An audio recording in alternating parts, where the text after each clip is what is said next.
നമ്മൾ നടത്തുന്നത്. കാരണം 4 ഞങ്ങൾ 29 ആരംഭിച്ചു. പിന്നെ ചെന്നൈ, ബാംഗ്ലൂർ, ഡൽഹി, സമാപനം വാർഷികാഘോഷിക്കും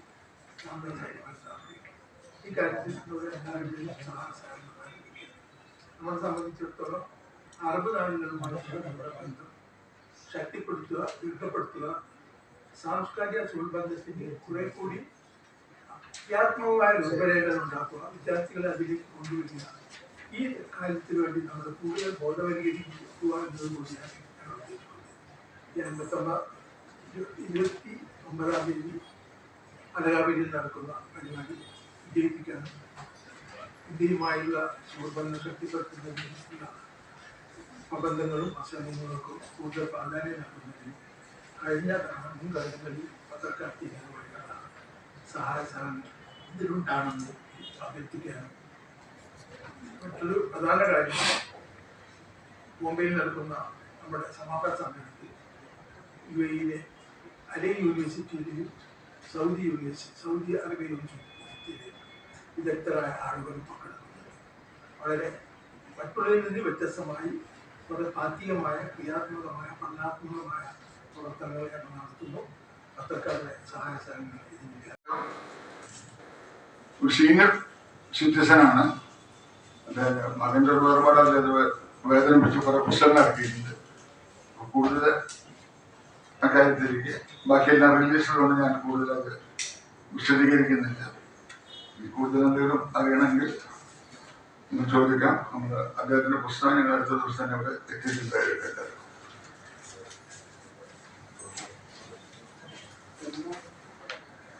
പുരസ്കാരം, ഉപഹാരവും 25,000 ക്യാഷ് അവാർഡും പൊന്നാടിയാണ് എണീക്കുന്നത്. അത് ചടങ്ങ് ഉദ്ഘാടന കോർപ്പറേഷൻ മേയർ ഡോക്ടർ ബീന ഫിലിപ്പാണ്. അത് ബഹുമാനപ്പെട്ട കായിക മന്ത്രി വി അബ്ദുൽ സാർ പുരസ്കാരം സമ്മാനിക്കും. Cash award Kozhikode bishop Varghese ചക്കാരൊക്കെ സമ്മാനിക്കും. മനോരമ കോർഡിനേറ്റ് എഡിറ്റർ അനിൽ രാധാകൃഷ്ണൻ അദ്ദേഹത്തെ പൊന്നാട അണിയിക്കും. ബാക്കി മാതൃഭൂമിയുടെ എഡിറ്റർ ആശംസ അർപ്പിക്കും. വിവിധ മകൾ ആ ചടങ്ങിൽ പങ്കെടുക്കും. സർഗാധികാരം പങ്കെടുക്കും. MP സൂര്യദാസ് മാതൃഭൂമി എഡിറ്റർ, കായിക ചേംബർ മുൻ പ്രസിഡന്റ് റഫീഖ് ദേവസ്യ, ആദ്യമായി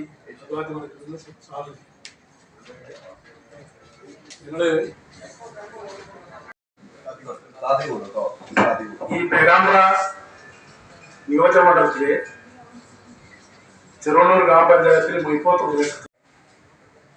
പ്രദേശത്ത് കഴിഞ്ഞ 10 മാസക്കാലത്തോളമായി കോഴിക്കോട് മെഡിക്കൽ ചികിത്സയിലായിരുന്നു.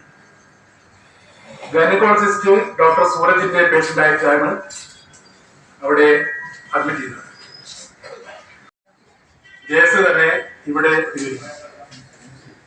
ഡോക്ടറും നഴ്സുമാരും ലേബർ റൂമിൽ വെച്ച് പോലും വേണ്ടത്ര മുഹിയുദ്ദീൻ അതുപോലെ തന്നെ അനുശ്രീയും ഇവിടെ ഉണ്ട്. ഇതുമായി ബന്ധപ്പെട്ട ഈ അനുഭവങ്ങൾ അനുശ്രീ തന്നെ നിങ്ങളോട് അവതരിപ്പിക്കും. അതിനുവേണ്ടി അനുശ്രീയോട് പറയും. കഴിഞ്ഞ വർഷം പ്രഗ്നന്റ് ആയത് മുതൽ തന്നെ സൂരജ് ഡോക്ടറെ വീട്ടിലാണ് കാണിച്ചത്. അപ്പൊ എനിക്ക് യാതൊരുവിധ ശാരീരിക പ്രശ്നങ്ങളൊന്നും ഉണ്ടായിരുന്നില്ല. 9ാം മാസത്തെ സ്കാനിങ്ങില് കുട്ടീന്റെ കായല സൗന്ദര്യം കണ്ടിട്ട് ഞാൻ സാറിന് വീട്ടിൽ തന്നെ അന്ന് പോയി അഡ്മിറ്റ് ആവേണ്ടി വരും എന്ന് വിചാരിച്ചിട്ട് സാറോട് പറഞ്ഞു. സാറ് പറഞ്ഞു അത് കുഴപ്പമില്ല, അതൊക്കെ സാധാരണമാണ്, അത് ഓട്ടോമാറ്റിക്കലി ഇതാവും എന്ന് പറഞ്ഞ് ഞങ്ങളെ വിട്ടയച്ചു. അഡ്മിറ്റ് ആവാൻ വളരെ ചീത്തയൊക്കെ പറഞ്ഞു. അതൊക്കെ കഴിഞ്ഞ് വേദന കൊണ്ട് നിങ്ങളെ ഞാൻ കരയുക. അപ്പൊ എന്റെ അമ്മയുണ്ട് അരിയത്ത്. ഈ ഡോക്ടർ ചോദിക്കുക എന്നോട്, എന്താണ് കരയില്ലേ, ഗർഭിണിയായി പ്രസവിക്കണമെന്ന് കരയില്ലേ, പിന്നെ എന്താണ്ടിട്ട് എന്തൊക്കെയോ നടക്കുന്നുണ്ട്, അത്ര എനിക്കറിയാം. പിന്നെ എനിക്ക് ഓർമ്മ എന്ന് വെച്ചാല് എന്നെ ഒരു സ്ട്രക്ചറിനെ കൊണ്ട് ഞാൻ ശിവലാട്, എന്റെ ഹസ്ബൻഡ് ശിവലാടോട് പറയാ 2 സെക്കൻഡ് കൊണ്ട് തിയേറ്ററിൽ എത്തിക്കണം, ഇല്ലെങ്കിൽ ജീവൻ കിട്ടൂല. അവസാനമായിട്ട് ഞാൻ കേട്ട കാര്യങ്ങൾ അതാ. പിന്നെ എനിക്ക് സർജറി ഇവരോട് പറഞ്ഞ ഹസ്ബൻഡിനോടൊക്കെ പറഞ്ഞതാണ്.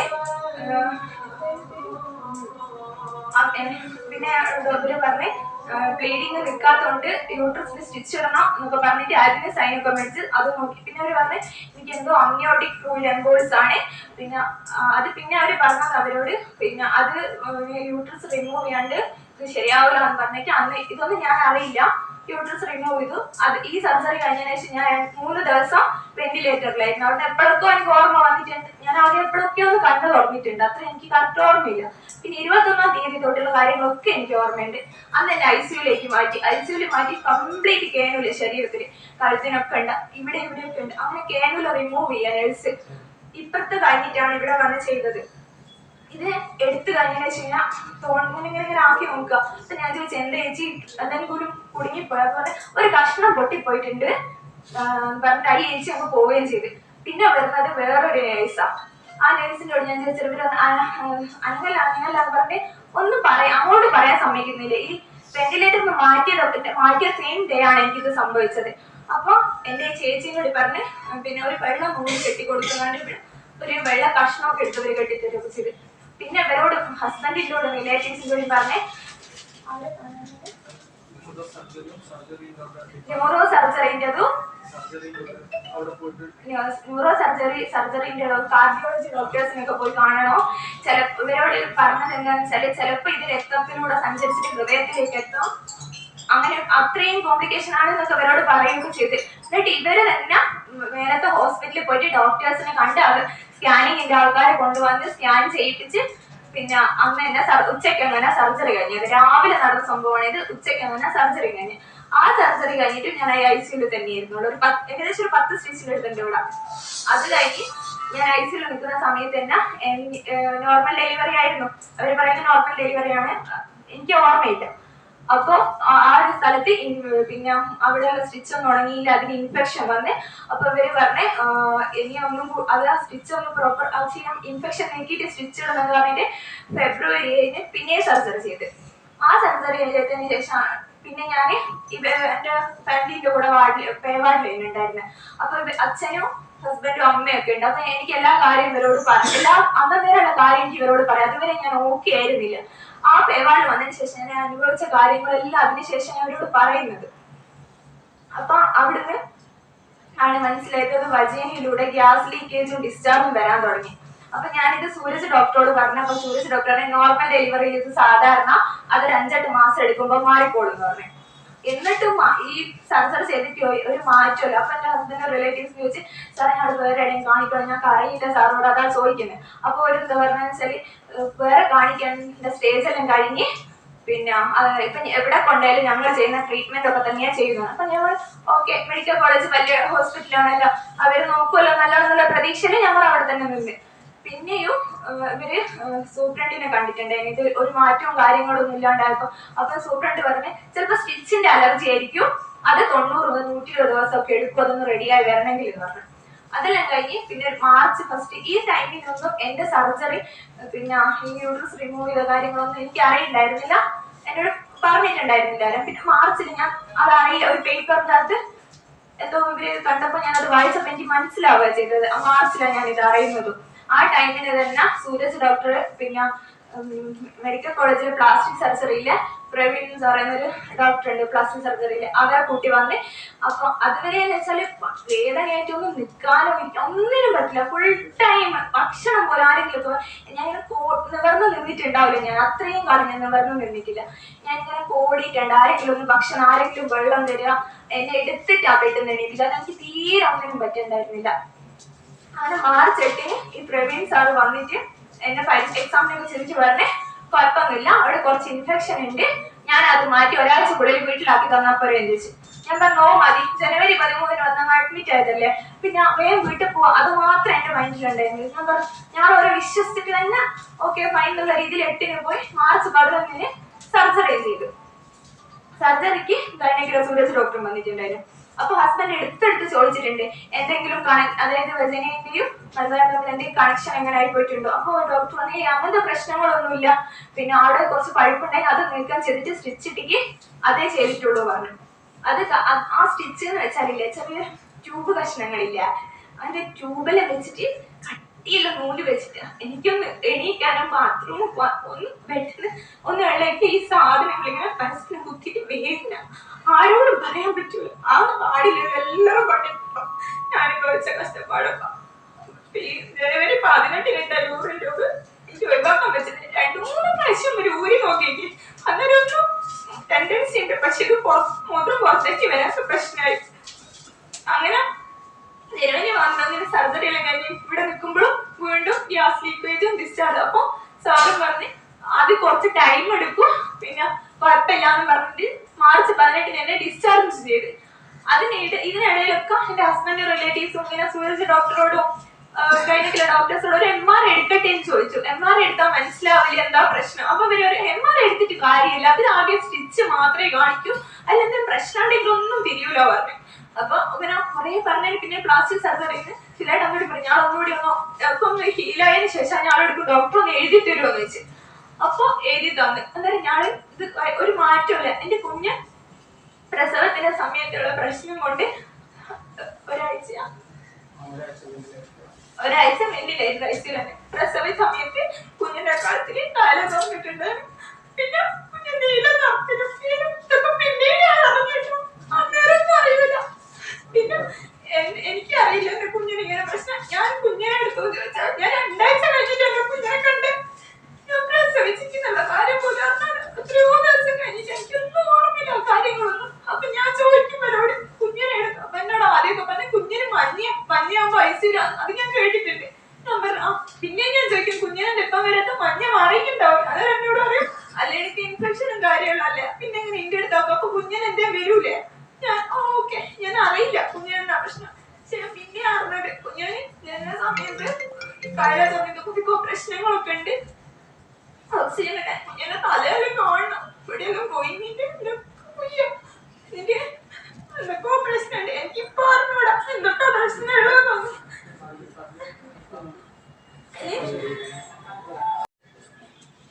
ഏപ്രിൽ 1 കുഞ്ഞ് ഡിസ്ചാർജ് ആയത്.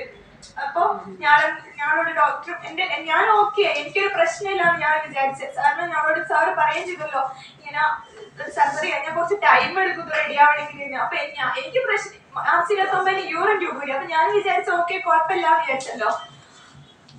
അന്നേരം ഏപ്രിൽ 1 കുഞ്ഞിനെ ഡിസ്ചാർജ് ആക്കാം. അന്നേരം ഡോക്ടർ പറഞ്ഞ് ട്യൂബ് ഇടണം, വായിക്കൂടി ട്യൂബ് ഇടണം. അപ്പൊ ഒരാഴ്ച 2 ആഴ്ച അരിയത്ത് എവിടെ നിന്നോ. എന്നിട്ട് ഞങ്ങൾ ഇതുവരെ നോക്കിയിട്ടില്ലല്ലോ. ഐസിയുൽ ഇപ്പൊ ഡോക്ടേഴ്സിന്റെ അടുത്തല്ലേ ഉണ്ടാവും. അപ്പൊ അവര് നോക്കുന്നല്ലേ നിങ്ങൾക്ക് ട്യൂബ് നാട്ടിൽ പോയ ബുദ്ധിമുട്ടാണ്. ഒരു 2 ആഴ്ച ഇവിടെ അരിയത്ത് എവിടെ നിന്നോ പറഞ്ഞു. അങ്ങനെയാണ് ഇവിടെ ഒരു അടുത്തൊരു വാടക വീട്ടിൽ നിന്ന് ഞാൻ അവിടെ ഏപ്രിൽ 1 പോയി. ഏപ്രിൽ 2 തന്നെ എനിക്ക് ഭയങ്കര വേദന വന്നിട്ട് ഒരു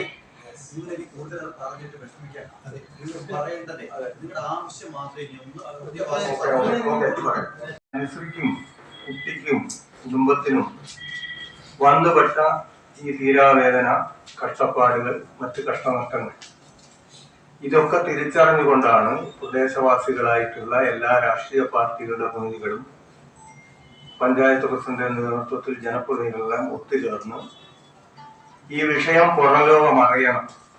1. 2, ഇതിൽ കുറ്റക്കാരായിട്ടുള്ള മുഖ്യമായും ഇവർ പറയുന്ന ഡോക്ടർ സൂരജിനെതിരെ നിയമപരമായ നടപടികൾ സ്വീകരിക്കപ്പെടണം. അതോടൊപ്പം തന്നെ ഈ കുട്ടിക്കും അനുസരിക്കും കുടുംബത്തിനും വന്നുപെട്ട ഈ കഷ്ടനഷ്ടങ്ങൾക്ക് മതിയായ നഷ്ടപരിഹാരം ലഭ്യമാവുകയും വേണം. ഭർത്താവ് തന്നെ ഈ ഒരു പ്രയാസകരമായ സാഹചര്യത്തിലുള്ള ജോലി നഷ്ടപ്പെട്ടു. ഇപ്പം കുടുംബം എങ്ങനെയാണ് ജീവിതം മുന്നോട്ട് നയിക്കുന്നത് എന്നുള്ളത് പരിസരവാസികൾ പോലും ഒരു അത്ഭുതത്തോടു കൂടിയാണ് കാണുന്നത്. അപ്പോ ഇവർക്കൊരു താങ്ങും തണലും നൽകുന്നതിന് വേണ്ടി ബന്ധപ്പെട്ട എല്ലാവർക്കും ഉത്തരവാദിത്തമുണ്ട്. അതുപോലെ അധികൃതരുടെ ഭാഗത്തു നിന്ന്, സർക്കാരിന്റെ ഭാഗത്തു നിന്ന് ആവശ്യമായ ഇടപെടൽ ഉണ്ടാകണം. ഇവർക്ക് നീതി ലഭ്യമാകണം. ഇതാണ് ഈ ആക്ഷൻ കമ്മിറ്റി രൂപീകരണത്തിലേക്കുള്ള തീരുമാനത്തെ എടുക്കാനുള്ള കാരണം. എന്റെ കുഞ്ഞിന് ഞാനൊന്നും ഒരുമിച്ച് നിന്നിട്ടില്ല. അറിയോ, 7ാം മാസമാണ് ഞങ്ങൾ വീട്ടിലേക്ക് പോകുന്നത്. 7 മാസത്തോളം മെഡിക്കൽ കോളേജ്. 7 മാസം കുഞ്ഞിന് എന്റെ അടുത്ത് അല്ലുണ്ടായിരുന്നു. വീട്ടിൽ വന്നേരം ഞങ്ങൾ ഒരുമിച്ച് ഇപ്പൊ 4 മാസമായി നാട്ടിൽ വന്നിട്ട്. 4 മാസത്തിൽ എല്ലാ മാസവും 10 ദിവസം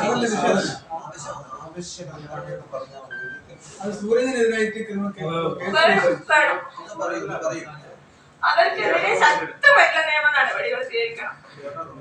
ഇനി വേറൊരാൾക്കും ഇങ്ങനെ ഉണ്ട്, അത്രയും കഷ്ടപ്പെട്ട് നരകിച്ചതല്ലേ ഞാൻ സൂപ്രണ്ടിന് ജൂലൈ 30 കൊടുത്തതാ. സൂപ്രണ്ടിന് മെഡിക്കൽ കോളേജിലെ സെപ്റ്റംബർ 4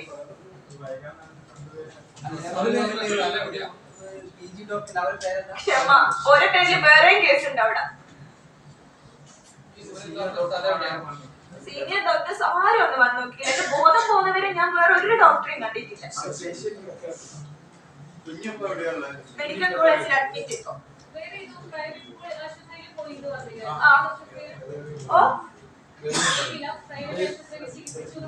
അവിടുന്ന് ഇപ്പൊ ഒരു പ്ലാസ്റ്റിക് സർജറി കഴിഞ്ഞതാ. അതിന്റെ റീസണും പറഞ്ഞു. എനിക്ക് പറയാൻ പറ്റും. അത് ഞങ്ങള് വീണ്ടും അവിടെ 4-ാം തീയതി അഡ്മിറ്റ് ആയി. അപ്പൊ അവിടുന്ന് MCH സൂപ്രണ്ടിനെയും അവിടുത്തെ സർജറി ഡോക്ടേഴ്സും പറഞ്ഞ് കൊളോസ്റ്റമി മാത്രമാണ് ഇതിനൊരു സൊല്യൂഷൻ എന്ന് പറഞ്ഞു. അപ്പൊ പിന്നെ നമുക്ക് അവിടെ വേറെ വഴികളില്ലല്ലോ. അതല്ലാതെയുള്ള സർജറി എന്നുള്ള നിലക്ക് നമ്മൾ വേറെ നോക്കേണ്ടത്. ലാസ്റ്റ് നമുക്ക് അത് മാത്രമേ ചെയ്യാനുള്ളൂ എന്ന് പറഞ്ഞു. അത് ഞാനും എന്റെ റിലേറ്റീവ് സൂപ്രണ്ടിനെ പോയി കണ്ടു, അവിടുത്തെ സർജറിന്റെ ഡോക്ടറെ കണ്ടു.